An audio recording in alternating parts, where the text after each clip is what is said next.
Olá a todos, sejam bem-vindos à Alzíria TV. Hoje temos um convidado muito especial.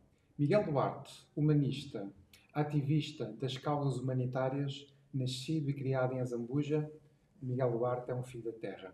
Miguel, seja bem-vindo à Alzíria TV. Olá, tudo bem? Miguel, esta viagem foi uma viagem que teve uma questão mediática muito grande. Queria perguntar-te, Miguel, mesmo antes de entrarmos propriamente na viagem, como é que surgiu esta ideia de fazerem esta viagem, tu, a Mariana Mortágua e a Sofia Aparício? Bom, nós, os três, cada um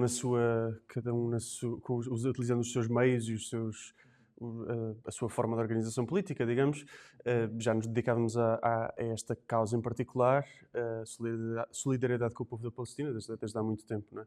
O que surgiu em agosto, na verdade, foi que ehm, desta vez, esta nova iniciativa da Flotilha, que já é um movimento que existe desde 2008, se não estou em erro, desta vez ia ser um esforço particularmente grande, que mobilizaria um número particularmente grande de pessoas e de barcos.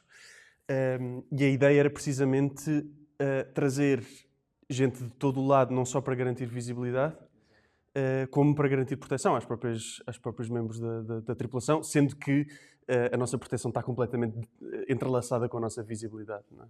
E então, pronto, o próprio grupo da Global Sumud Flotilla, que é o nome desta ação em particular que começou em agosto, entrou em contacto, penso que foi com a Mariana, que depois entrou em contacto comigo e com a Sofia, e pronto, propuseram-nos esta ideia de nos juntarmos. E, na verdade, para mim, acho que, por muito que eu me dedicasse em particular mais ao movimento pelos direitos dos migrantes, na verdade, fazia todo o sentido juntar-me a esta causa também e a este movimento em particular, porque bom, as ligações são mais que muitas, não é? A começar pelas mais práticas, quer dizer, tenho experiência em missões humanitárias no Mediterrâneo, portanto saberia o que fazer, digamos. Portanto, acho que, pronto, para mim fez sentido juntar-me e pronto, e acho que fiz bem. Esse know-how que tu tens, portanto, também já algumas missões que realizaste, portanto, também te facilitou, entre aspas, já teres passado por algumas experiências deste género.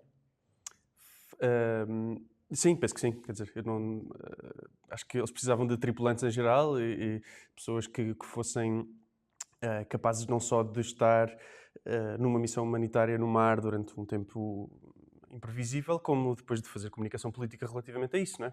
Lá está, mais uma vez por uma questão de visibilidade e para fazer aquilo que compete a este tipo de missão, que é visibilizar a causa palestiniana. Não é? Uma das críticas que tem sido feita a essa viagem tinha a ver que havia sempre uma agenda política por trás da questão. Isso é um argumento válido ou nem por isso?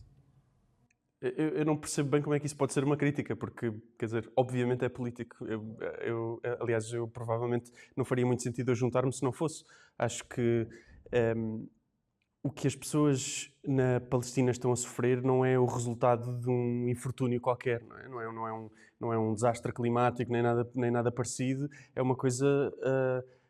É um genocídio. É uma fome imposta, um genocídio, uma ocupação. Portanto, é um sofrimento sobre milhões de pessoas que é feito por seres humanos, é feito por organizações e instituições políticas. Portanto, o genocídio é uma questão política. Qualquer coisa, qualquer mobilização que vise o fim desse genocídio, o fim da ocupação, o fim do apartheid, tem que ser naturalmente político. Não é? Portanto, é uma coisa... o que não significa que não seja humanitário, obviamente. Não é? As missões no Mediterrâneo também são um projeto político com uma vertente humanitária. Na verdade, a política está sempre misturada com todos os assuntos, não é? Uma vez que abarca todas as realidades, sejam elas quais sejam. Naturalmente. Mas tinham aqui como objetivo abrir um canal humanitário, portanto, também levar mantimentos. Na Sim. verdade, havia mais de 500 navios, não é? 44 nacionalidades. Uhum. Foi conseguido algum destes objetivos, Miguel?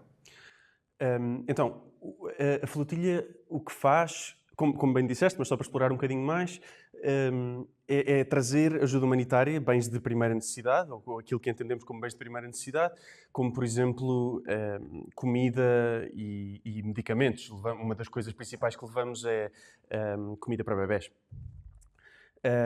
Naturalmente, as necessidades das pessoas em Gaza, no meio de um genocídio, são infinitas, não é? Portanto, e aquilo que podemos levar é muito pouco comparativamente às necessidades no terreno, mas levamos aquilo que entendemos ser o mais urgente, não é? O objetivo, também, como bem disseste, é estabelecer um corredor humanitário. Agora, porquê é que é preciso estabelecer um corredor humanitário? Porque ele não existe, não é? Porque existe um cerco ilegal, em violação da lei internacional, por parte das forças israelitas, já desde 2007. E, portanto, o objetivo destas missões, e algumas até conseguiram ao longo destes anos, seria quebrar esse cerco ilegal, estabelecer um corredor humanitário para que a ajuda humanitária pudesse passar livremente de todo o mundo para o povo palestiniano de Gaza. Naturalmente não conseguimos fazer isto porque fomos interceptados, raptados, trazidos contra a nossa vontade para os territórios da Palestina ocupada, para uma prisão israelita. Mas conseguimos muitas coisas, ou seja, eu diria que a missão foi uma grande vitória, né? Primeiro por uma questão muito prática, que é as pessoas na Palestina, as pessoas em Gaza estão proibidas de pescar desde há mais de uma década pelas forças israelitas. Eles utilizam a fome como um meio de guerra. Exatamente. Estão proibidas de pescar. Portanto, há esta fome imposta. Agora, nós trouxemos tantos barcos, temos 44 barcos quando chegámos à chamada zona de interseção, ao bloqueio ilegal por parte de Israel.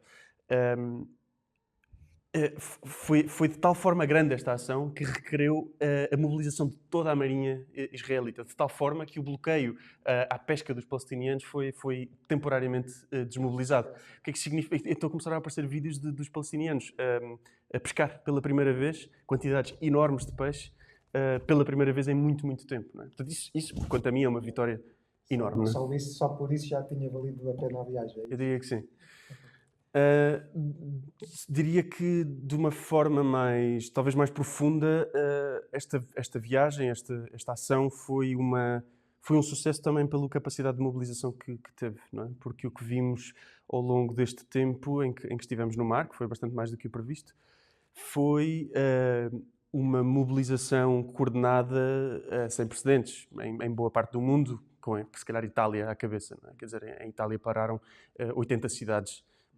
Pararam-se os portos, pararam-se as universidades, os transportes públicos, as autoestradas. Foi uma mobilização da sociedade civil absolutamente sem precedentes. E assim como a Itália fez isso, muitos outros países fizeram coisas semelhantes. E acho que é disso que depende desta luta, não é? É preciso isolar Israel no plano político internacional. É a única forma de acabar com este genocídio, tanto quanto me parece. Foi assim que acabou o apartheid na África do Sul e, portanto, é assim que esperamos que acabe o apartheid israelita e, portanto, quer dizer, e como os nossos governos não fazem isso sem a mobilização da sociedade civil, acho que diria que esta ação foi um grande sucesso desse ponto de vista, portanto, do ponto de vista de mobilização da sociedade civil, precisamente com este objetivo. Estava a ver aqui, portanto, isto foi uma organização conjunta, não é? Estava a ver aqui Global Movement to Gaza, Freedom Flotilla Coalition, a Magbed Summit Flotilla e Freedom Flotilla Coalition. Sim. É isso? Portanto, estas instituições, elas são ONGs? O que é que são estas instituições?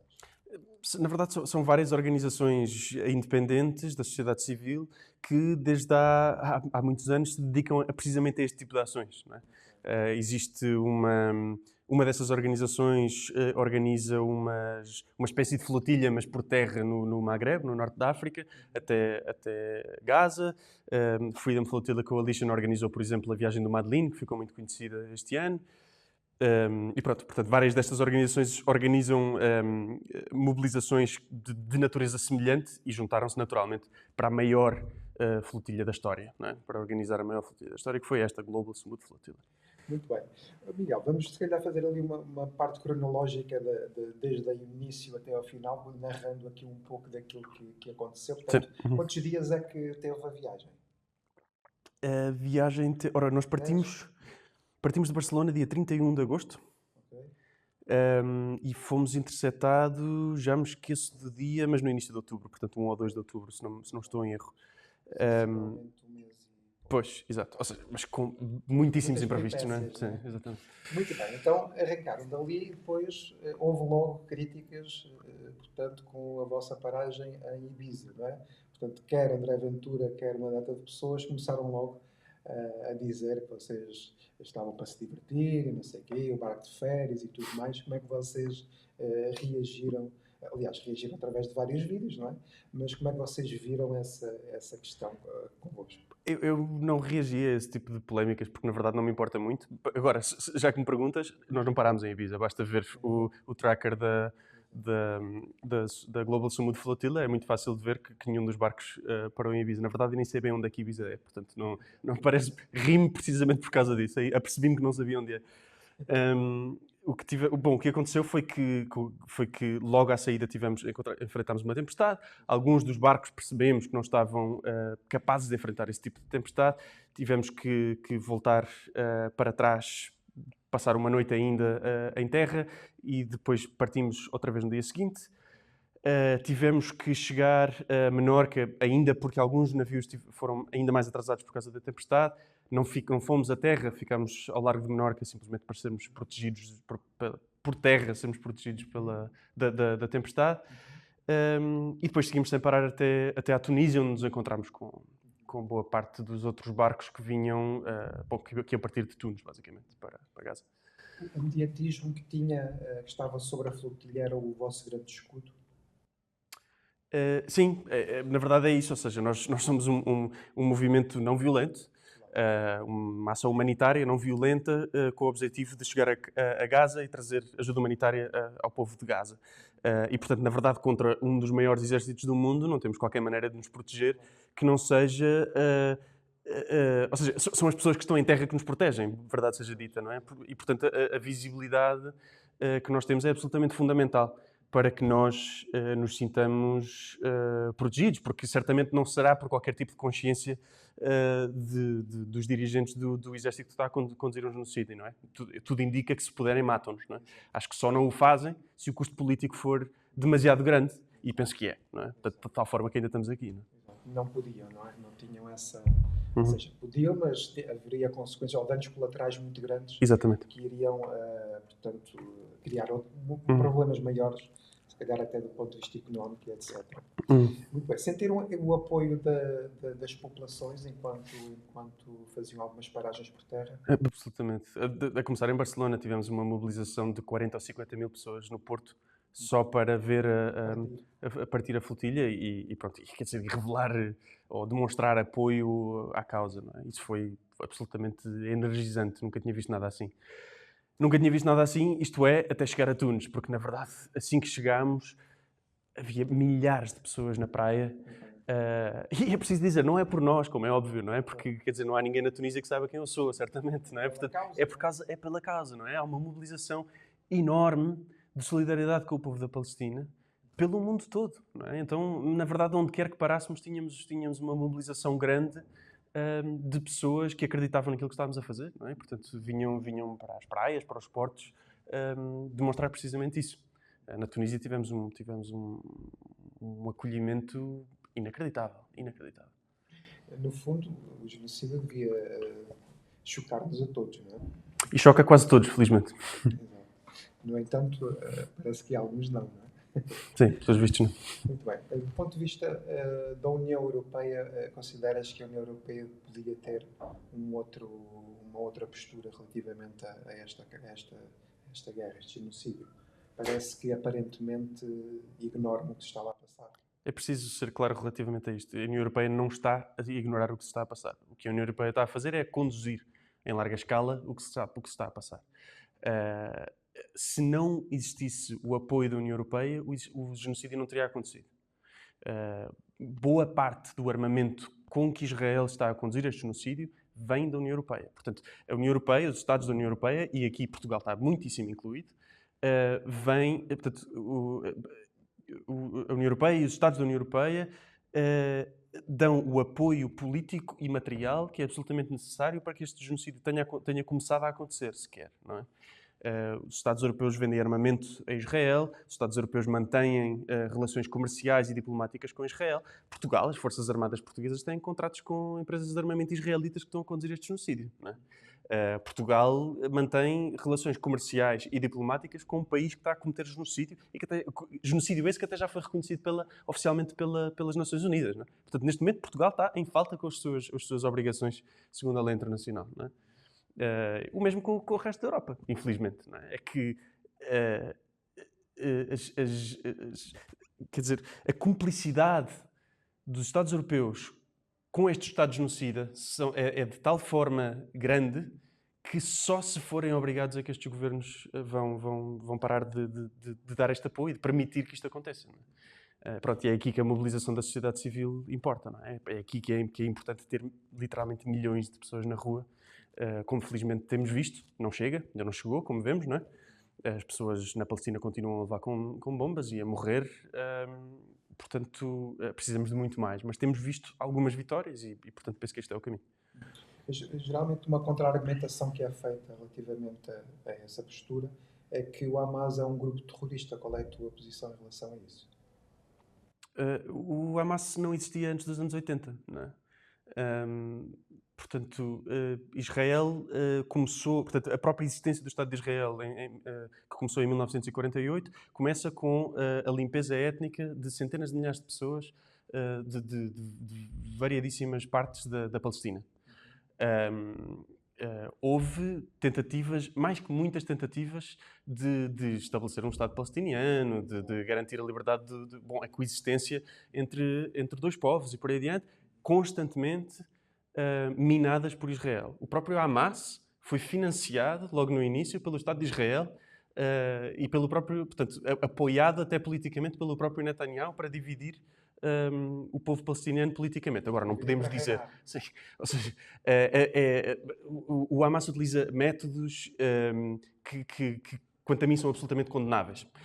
A questão é que o Hamas é a resposta natural à desumanidade que Israel tem conduzido nas últimas décadas. Não é? Portanto, quer dizer, quantas mais bombas caírem em cima de pessoas palestinianas, quanto mais vidas forem destruídas, mais gente tem o Hamas, não é? Porque acaba por ser a única forma de revelar descontentamento ou até de lutar que está acessível a boa parte dos palestinianos. Não é? Portanto, quem cria o Hamas é Israel. No fundo, é uma retaliação a uma investida primeira de Israel? Exatamente. Acho que é importante ver o Hamas como a resistência que foi permitida aos palestinianos. Já houve muitas outras formas de resistência, já houve muitas formas até pacíficas de resistência ao longo da história. Todas, sem exceção, foram acolhidas por parte das forças israelitas com ocupação, apartheid, genocídio. Portanto, na verdade, esta foi a forma de resistência que lhes permitiram. É bonito? Não, absolutamente nada, não é? Mas é o que lhes foi permitido pelas forças israelitas. Mas eles, salvo erro, também fizeram um ataque ao Fatah, não foi? Ou seja, a outra parte da Palestina, ou estou errado? Bom, quer dizer, a própria Fatah, o Hamas apareceu como oposição política à Fatah, não é? Foi para enfraquecer a Fatah que o Hamas foi musculado por parte de Israel. Portanto... Certo. Não estava bem dentro do assunto, por isso é que estava a perguntar. Bom, relativamente aqui aos apoios, vocês tiveram um grande apoio do governo italiano, certo? Ou nem por isso? Eu diria nem por... Ou dos italianos, em concreto. É preciso ser claro relativamente a isso, porque é preciso dividir aqui entre o que é a sociedade civil italiana e o que é o Estado italiano. Não é? O Estado italiano não quis nem quer dar qualquer tipo de apoio a qualquer flotilha humanitária que se dirija para Gaza. Não é? O compromisso do Estado italiano é com o Estado de Israel e com o genocídio, na verdade. É um dos principais apoiantes deste genocídio. O que aconteceu foi que a sociedade civil mobilizou-se de tal forma, não é? Os sindicatos e movimentos sociais mobilizaram-se de tal forma que não deram hipótese ao Estado italiano se não agir, fazer algumas coisas. Não é? Então o que o Estado italiano fez, na verdade, parece ter sido mobilizar dois navios de guerra para nos escoltar até ao bloqueio. Isto, obviamente, não é uma declaração de guerra a Israel, é mais simbólico do que outra coisa, não é? É o Estado italiano a mostrar à sua própria população que está comprometido com a nossa segurança, não é? Mas claro que, quer dizer, não, ainda que o Estado italiano e o Estado israelita sejam assim, Itália não parou de tentar minar a nossa missão, não é? Quer dizer, soubemos, a certa altura, quando estávamos até perto da Grécia, que o Estado israelita começou a fazer telefonemas aos vários Estados europeus que tinham nacionais nestes navios, pelo menos Portugal, Espanha, Itália e Alemanha foram contactados, basicamente a dizer que dentro de 48 horas os nossos navios iam ser afundados.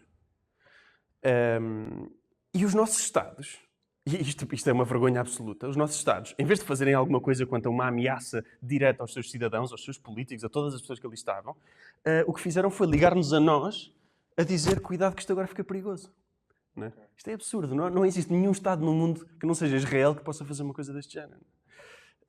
Pronto, o que aconteceu foi que, felizmente, isto foi contemporâneo com as grandes mobilizações em Itália, que obrigaram o Estado italiano a comprometer-se e, portanto, obrigaram a uma mudança de atitude, quanto a mim, nunca vamos saber com certeza, mas parece, obrigaram a uma mudança de atitude por parte do Estado israelita. Portanto, logo a seguir às grandes mobilizações em Itália, quer dizer, o discurso israelita começou a amainar ligeiramente. Não é? Já não estávamos a falar em barcos afundados e em bombas e por aí adiante, já estávamos a falar numa interseção, prisão, deportação e por aí adiante.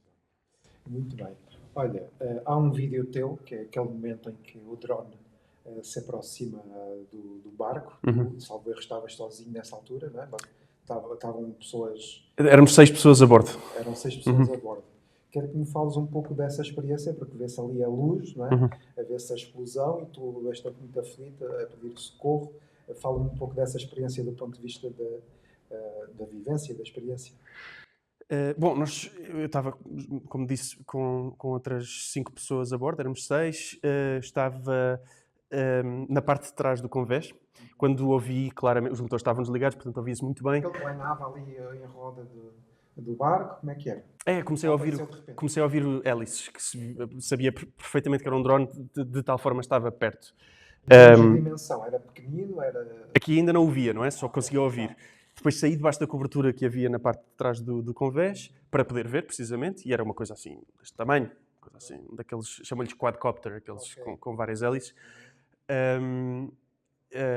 E pronto, aquilo estava escuro, mas estava tão perto que se via muito bem. O drone parou precisamente em cima da minha cabeça durante uns segundos, uns 3 ou 4 metros em cima da minha cabeça. Chamei alguém para ver aquilo comigo. Depois vimos o drone a afastar-se na direção da proa do navio.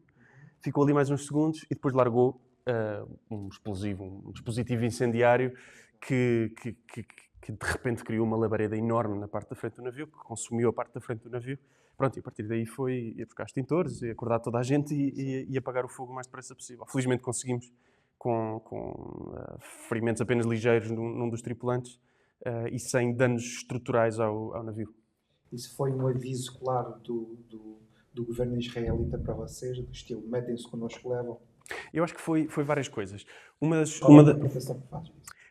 Eu acho que é preciso ver que aquilo aconteceu precisamente no momento em que as forças israelitas estavam a entrar pela cidade de Gaza com a máxima violência. Não é?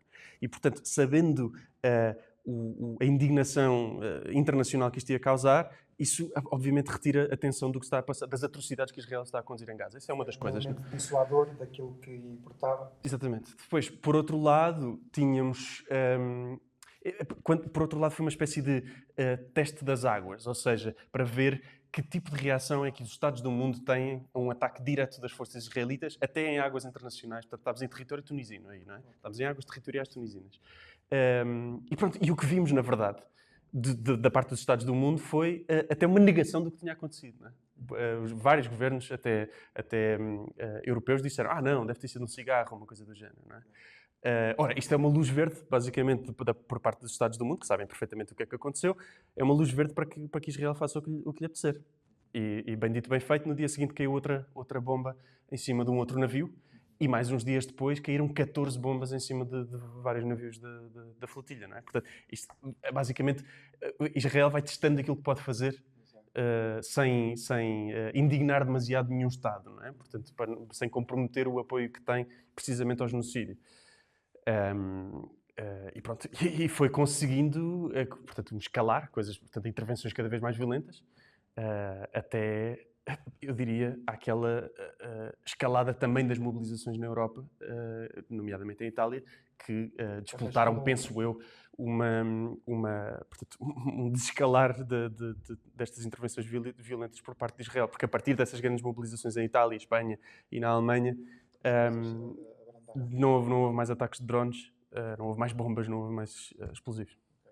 Então, por um lado, portanto, a intensidade do querer gerar pânico e medo também teve uma resposta a nível civil das pessoas e isso fez com que diminuísse essa intensidade, do teu ponto de vista. Sim, absolutamente. Acho que foi uma demonstração da força que os movimentos sociais têm. Miguel, tu consideras que isto é mais uma questão política, económica, religiosa? Qual é a avaliação que tu fazes destes conflitos? Política e económica, principalmente. Acho que a religião é utilizada muitas vezes mais como uma máscara para esconder a realidade das coisas, não é? É um bode expiatório. Sim, absolutamente. Quer dizer, o quão interessado está o Luís Montenegro e o Paulo Rangel nas questões religiosas do Médio Oriente? Não estão minimamente interessados, não é? Estão interessados em questões económicas e políticas. Portanto, estão interessados na importância que as relações económicas e diplomáticas entre Portugal e Israel, e nomeadamente Portugal e Estados Unidos, têm, não é? Na verdade, é esse o compromisso. Não estão-se a borrifar para questões religiosas e, obviamente, como vimos, a borrifar para questões de direitos humanos e de lei internacional. Ou seja, estavam literalmente dispostos a dar a vida pela causa. Bom, não sei se iria tão longe. Acho que o que se pode dizer é que nós nos pusemos numa situação que sabíamos que podia... ou seja, que corremos o risco conscientemente corremos um risco de vida consciente. Acho que é isso que se pode dizer. Pronto, acho que, de qualquer modo, parece-me que desde o início era bastante improvável que nos fossem matar, não é? Ainda que uma das flotilhas, a de 2010, um navio que ficou muito conhecido, chamado Mavi Marmara, 10 tripulantes foram assassinados pelas forças israelitas. Portanto, sabíamos que era uma possibilidade, não é? Tudo isso sabemos que é uma possibilidade. Pareceu-nos ainda assim improvável e, portanto, acho que foi um bocado nessa esperança que aceitámos ir nesta missão. Miguel, conta-me um pouco do momento em que vocês foram interceptados e do momento em que vocês foram literalmente presos, não é? Sim. Conta-me um pouco da história, como é que chegaram, como é que foi a abordagem. A Mariana Mortágua criou um vídeo a dizer que tinha sido um pouco maltratada e tal. Como é que foi a tua experiência? Bom, nesse momento já estávamos em navios diferentes, não é? A delegação portuguesa tinha-se dividido por 3 navios. Na noite da interseção, assim que caiu a noite, nós vimos num radar de um dos navios que de repente havia qualquer coisa como 30 ou 40 barcos à nossa frente, não identificados, e portanto sabíamos o que é que se ia passar, não é? Era claramente uma interseção, ou o início de uma interseção. Esses barcos rapidamente nos circundaram. Cada vez que passavam perto de nós, ficávamos sem comunicações, a internet desligava-se, o rádio deixava de funcionar. Portanto, perdíamos por completo o contacto com os outros navios durante muito tempo. E eu lembro-me de pensar para mim próprio, com tantos navios deles, isto vai demorar meia hora. E estava muito errado, na verdade, porque... e aqui acho que se viu o limite da capacidade das forças israelitas. Porquê? Porque a maior parte daqueles navios eram navios... eram barcos a motor, barcos patrulha e coisas assim, que, na verdade, por muito que nos pudessem intimidar, não podiam fazer muito mais do que isso. Portanto, não podiam propriamente abordar os nossos barcos. Para isso era preciso os semi-rígidos, que são barcos com uma... são insufláveis e, portanto, conseguem bater nos nossos sem dano a um e ao outro e conseguem abordar-nos. Os outros barcos o que faziam era fazer manobras perigosas em frente aos nossos, portanto, para nos intimidar. Apareciam do nada, velocidade, barulho, holofotes, gritos no megafone. Depois começaram a vir com aqueles canhões de água que tiram água do mar e atiram para cima de nós, basicamente também para nos intimidar, não é? Iam escalando nestas coisas. nestas ações, que de repente estavam em nada. Ou seja, nós tínhamos, de repente tínhamos um canhão de água em cima de nós durante 5 minutos e depois iam-se embora. Depois vinham 3 barcos que circundavam-nos e nós pensávamos, ok, vai ser agora. Depois iam-se embora. E nós, pronto, aqui é que percebemos que na verdade era preciso muito mais, não é? Demorou muito tempo, ou seja, demorou de tal forma que houve um barco, isto começou a anoitecer, e houve um barco que às 10 da manhã do dia seguinte estava pertíssimo de Gaza, não é? Estava a 19 milhas de Gaza, portanto foi a noite inteira e boa parte da manhã até conseguir interceptar toda a gente. Entretanto, garantiram-os alguns alimentos ou assim, ou nem por isso? Depende dos barcos. Houve pessoas que... ou seja, a maior parte dos barcos foram interceptados, soldados israelitas tomaram controle do barco e detiveram os nossos tripulantes nas partes interiores dos navios. E depois é um bocado arbitrário, não é? Houve gente mais maltratada. Por exemplo, a Mariana estava num barco em que não os deixaram comer nem beber durante toda a travessia, que demorou... ou seja, o navio dela foi interceptado logo ao anoitecer, foi um dos primeiros, e devem ter chegado à terra a meio do dia seguinte. Portanto foi esse tempo todo sem comer e beber. Assim que chegamos à terra, fomos... ou seja, os maus tratos duplicaram, basicamente, porque tínhamos uma comitiva policial e de soldados que nunca mais acabava, e pronto, e entretinham-se a tratar-nos mal, puseram pessoas portanto, no alcatrão a escaldar, punham-nos de cabeça com a testa e com o nariz no chão durante umas horas, depois algemavam-nos com aquelas abraçadeiras e punham-nos de joelhos durante 3 horas no chão. Sempre que olhássemos para cima, levávamos e mandávamos a cabeça para baixo outra vez. Espancaram algumas pessoas. E pronto, e houve até aquele folclore do ministro do interior israelita que veio gritar umas barbaridades, a chamar-nos terroristas e não sei o quê. E pronto, durante este discurso nós não o deixámos falar, as pessoas começaram a gritar Palestina livre, de tal forma que ele teve que ir embora, e logo a seguir entram 40 polícias e põem-nos de algemas, algumas pessoas são espancadas e por aí adiante. E nesse momento também, ou seja, em todas essas horas não nos foi permitido comer nem beber, bem até chegarmos à prisão, que só foi no dia seguinte, não é? Portanto, houve gente, como a Mariana, que não comeu nem bebeu durante mais de 48 horas. Eu fui privado de comida e bebida durante, se calhar, umas 25 ou 26 horas. E relativamente à postura do governo português, nessas alturas, sentiram algum apoio ou foram deixados ao abandono? A postura do governo português foi absolutamente miserável. A começar, acho eu, com a atitude do Ministro da Defesa, que aquilo que fez, no momento em que nós fomos detidos, portanto estávamos sob alçada, estávamos capturados, raptados pelas forças israelitas, aquilo que fez foi dizer que nós somos apoiantes de terroristas. Isto é, da parte do governo português, da parte do Ministro do governo português, uma luz verde para nos fazerem mal, não é? Para nos tratarem como tratam aqueles a que chamam terroristas palestinianos, não é? Que foram para as mesmas prisões e por aí adiante. Portanto, pelo meu governo fui abandonado, absolutamente. Felizmente há um cônsul um cônsul português em Israel que fez tudo aquilo que estava ao seu alcance, tanto quanto me parece, para nos apoiar, mas certamente sem qualquer apoio por parte do governo português, que o que fez foi abandonar-nos e pôr-se do lado de Israel. Paulo Rangel veio dizer que nós tínhamos sido muito bem tratados quando estávamos a passar fome, estávamos a ser postos vendados e algemados num autocarro com o ar-condicionado no máximo, ou daqueles autocarros de prisão, durante umas 4 horas, com pessoas muito velhas entre nós que estavam a passar mesmo mal. Houve gente que ficou na prisão, portanto, tínhamos um camarada idoso com diabetes que ficou 3 dias sem ter acesso a medicamentos, só insulina e por aí adiante. Muita gente sem comer, sem beber água, gente espancada, postos em jaulas ao sol durante muitas horas. Portanto, isto para Paulo Rangel foi uma atitude muito responsável por parte das forças israelitas. Portanto, sim, a atitude do governo português, resumidamente, foi absolutamente miserável. E o deportamento depois correu bem, não houve violência, foi tudo tranquilo? Sim, ou seja, em todo o trato com guardas prisionais e soldados israelitas somos sempre maltratados, mas pronto, fomos deportados ao fim de 3, 4 dias, depende de quem, porque chegámos em momentos diferentes à prisão. E pronto, fomos postos num avião com parte da delegação espanhola também. Saímos a Madrid e apanhámos um avião para Lisboa. Muito bem. Fala-me então da experiência da vossa chegada, porque, de facto, pelo menos para aquilo que vimos na televisão, foi algo também no seguimento daquilo que tens falado, portanto, do movimento civil. Como é que foi essa experiência, a chegar ao aeroporto? Bom, foi engraçado porque lembro-me de estar com o Diogo, termos sido tirados da nossa cela nessa manhã. O Diogo é o outro membro da delegação portuguesa, né? Fomos algemados e postos contra uma parede e depois percebemos que íamos ser deportados porque andavam a mexer nos nossos passaportes e começámos a falar sobre o que é que seria chegar a Lisboa.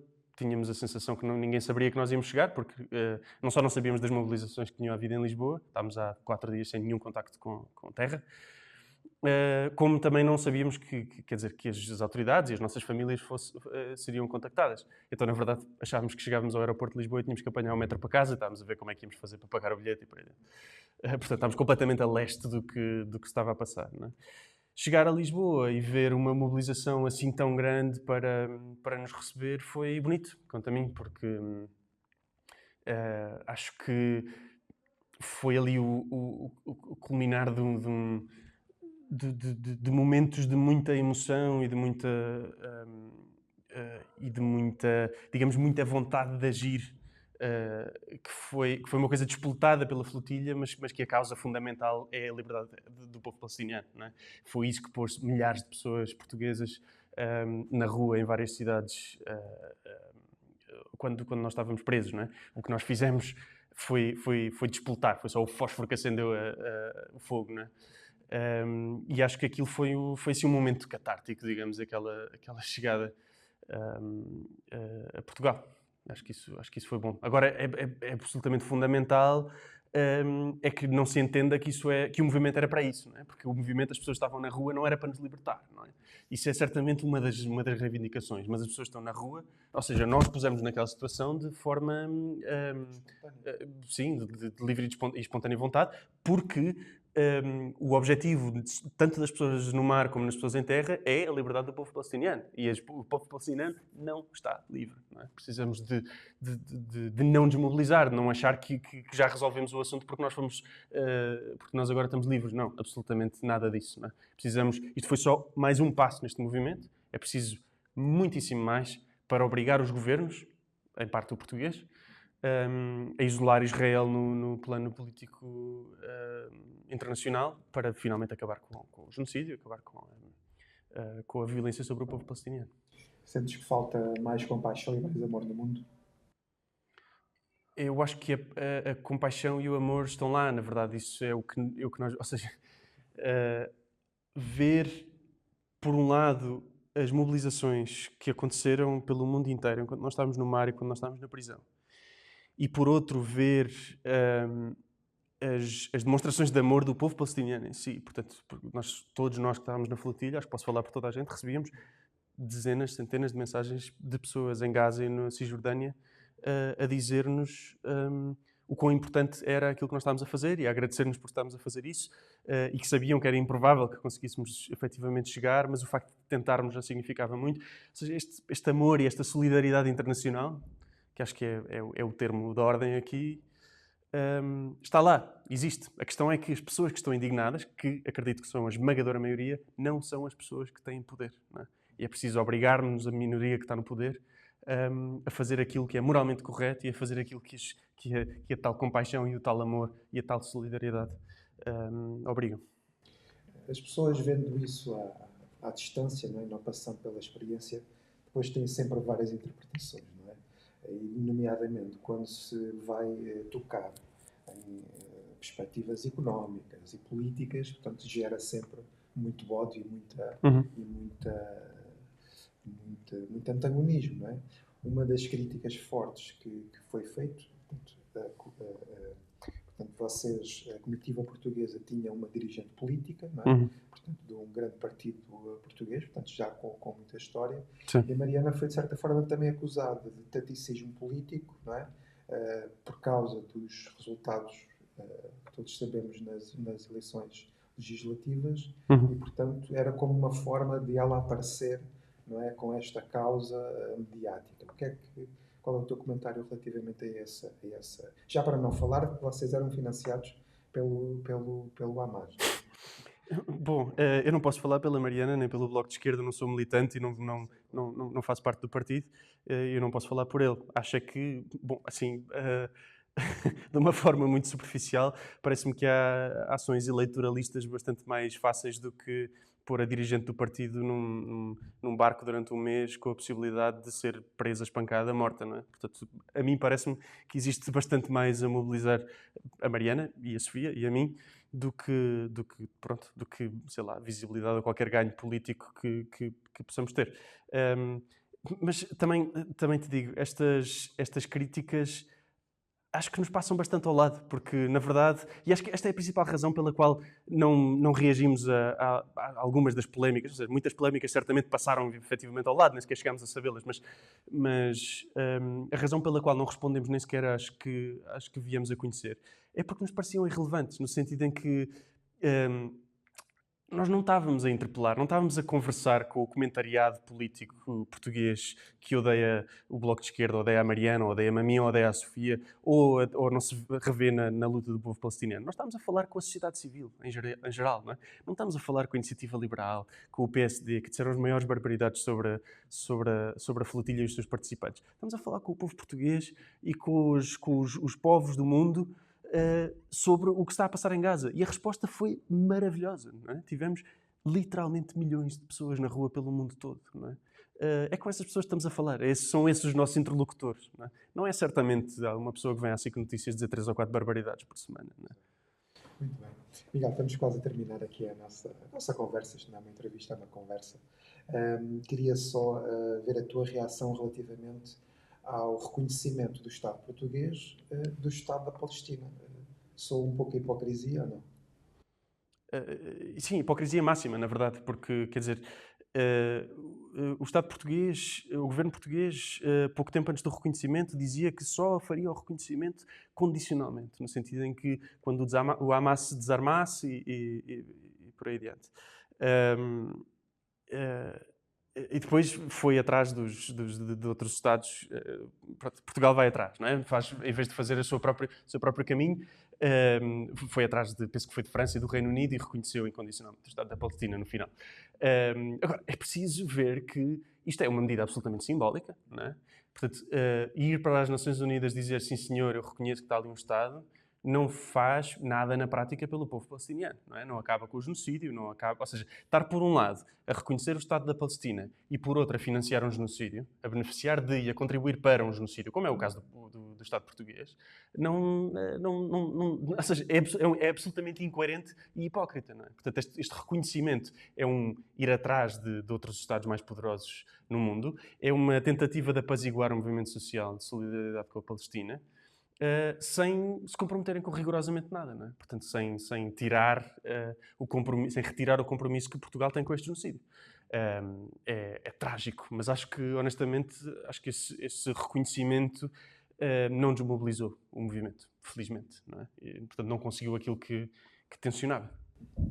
Entretanto, as coisas evoluíram mais um pouco. Entretanto, chegou o acordo promovido pela administração Trump. Qual é o comentário que fazes a esse aparente acordo de paz? Achas que as causas são muito mais profundas ou achas que o poder que Trump tem foi dissuasor da guerra? Eu acho que a primeira coisa que é preciso dizer sobre este assunto é que ter havido um cessar-fogo, nem que fosse por uns dias, foi absolutamente fulcral para milhões de palestinianos. Não é?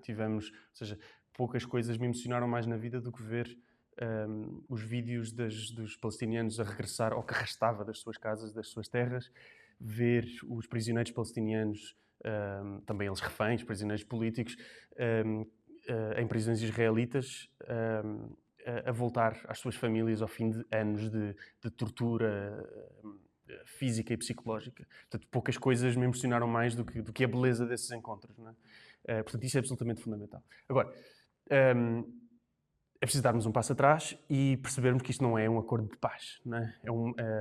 Não pode haver um acordo de paz que não envolva pessoas palestinianas, não é? Obviamente. E por outro lado, mesmo que fosse, não pode haver paz sem justiça, não é? Como é que podemos fazer um acordo justo relativamente ao genocídio em Gaza que, para já, não obriga as forças israelitas a sair de Gaza? Depois, não menciona o genocídio e não faz qualquer movimentação no sentido de culpabilizar ou trazer perante a lei os culpados desse genocídio. Não é? Temos um primeiro-ministro que está a ser, tem um mandato de captura internacional pelo Tribunal, pelo ICC, International Criminal Court, Tribunal Penal Internacional, mandato de captura internacional, e o acordo não faz nada relativamente a isso. Quer dizer, é absurdo, não é? É preciso. Isto não é um acordo de paz. Digamos, a mim parece-me que é um momento em que Trump e Netanyahu conseguem ou tentam desmobilizar movimentos sociais à volta do mundo que se estão a mobilizar pela liberdade do povo palestiniano. E depois, mais tarde, continuam a fazer o plano de matança e de limpeza étnica que tinham, não é? Quer dizer, os ministros israelitas são os mais claros relativamente a isto, não é? Eles dizem, não vamos sair de Gaza, vamos trazer colonatos para Gaza, Gaza faz parte de Israel, não é? Basta ouvir os vários ministros israelitas, todos eles dizem isto à boca cheia, não é? Pronto, e o que temos visto é que já houve mais de 100 violações deste cessar-fogo por parte de Israel. Quer dizer, ainda ontem estavam a cair bombas em Gaza outra vez, não é?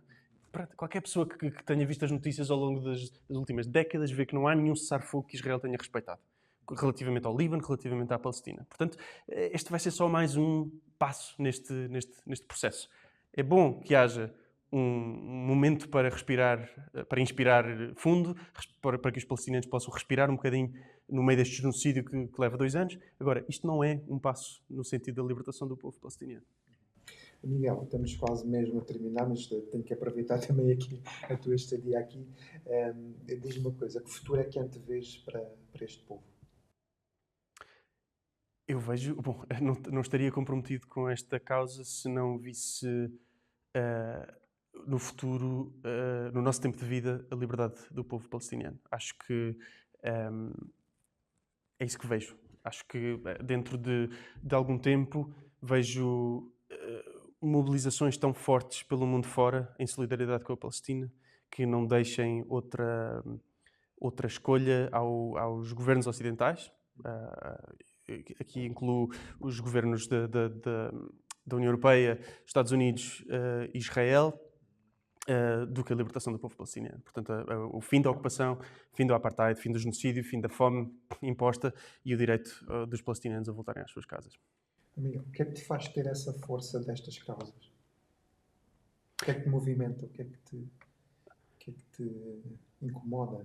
É estar no terreno, na verdade. Eu acho que acho que tenho mesmo a percepção, ou seja, tanto nas missões de resgate marítimo que faço no mar Mediterrâneo, como nas mobilizações que faço, não faço nada sozinho, não é? Mas em que participo com outras pessoas e comunidades migrantes, por exemplo, aqui em Portugal. Ou na flotilha até Gaza, eu estou constantemente rodeado de pessoas absolutamente comprometidas com a liberdade. Não é? Portanto, eu tenho esse privilégio, não é? De, ao longo da minha vida, estar constantemente rodeado de milhares e milhares e milhares de pessoas absolutamente comprometidas com a liberdade, com a solidariedade, com este tipo de valores. Não é? Portanto, na verdade, a percepção depois que eu tenho é que o mundo é injusto porque existe uma minoria de pessoas com muito, muito poder que fazem decisões por nós. Não é? Eu acredito, a esmagadora maioria das pessoas estão comprometidas com os meus valores, com solidariedade, com amor, com a compaixão, como dizias. Não é? E portanto acho que o futuro só pode ser bonito, não é? Acho que o mundo é injusto enquanto estas pessoas têm poder, mas a esmagadora maioria de nós sente este chamamento e sente vontade de que isto seja melhor. Portanto, não posso não ser otimista. Sentes que é uma missão de vida? Absolutamente. Muito bem, Miguel. Vou dar-te um desafio, que é falares diretamente para todas essas pessoas que acompanharam a vossa viagem e também a vossa bandeira, não é? E desafio-te então a fazeres uma mensagem final, falando diretamente para essas pessoas que vos acompanham, que têm os mesmos valores e que de certa forma vocês são a voz maior, ou pelo menos as pessoas que têm essa capacidade de mobilização para defender estas causas. A câmara está ali e... Aquela? Aquela. Aquela. Tenho pouca coisa para dizer. Acho que é preciso só dizer que, ao longo da história, as grandes mudanças sociais nunca aconteceram por causa deste ou daquele governo, deste ou daquele Estado, desta ou daquela grande instituição. Acho que as mudanças acontecem porque o povo se mobiliza, porque as pessoas se mobilizam por solidariedade, por amor, por apego à sua própria liberdade, por vontade de ter a sua própria liberdade e das suas famílias e das suas comunidades. A luta pelos direitos dos migrantes e a luta pela liberdade do povo palestiniano não é diferente. Portanto, se queremos ver efetivamente um fim do genocídio, um fim da violência sobre o povo palestiniano, da ocupação, do apartheid, se queremos ver um fim do massacre de dezenas de milhares de pessoas, talvez centenas de milhares no Mediterrâneo nestes últimos anos, a única esperança, a única forma de o fazer é com mobilizações da sociedade civil. É preciso organizarmos, juntar-nos e não esperar que façam isso por nós. Precisamos absolutamente de nos apoiarmos uns nos outros, de nos solidarizarmos uns com os outros, com as lutas uns dos outros. Só assim, acho que só assim teremos um mundo mais justo e só assim conseguimos ser felizes num mundo injusto. Miguel, muito obrigado pela esta nossa conversa. Agradeço-te a gentileza que tiveste também de vir aqui a este projeto, que também ainda é novo, mas pronto, tem sede aqui no teu concelho, no nosso concelho da Zambuja.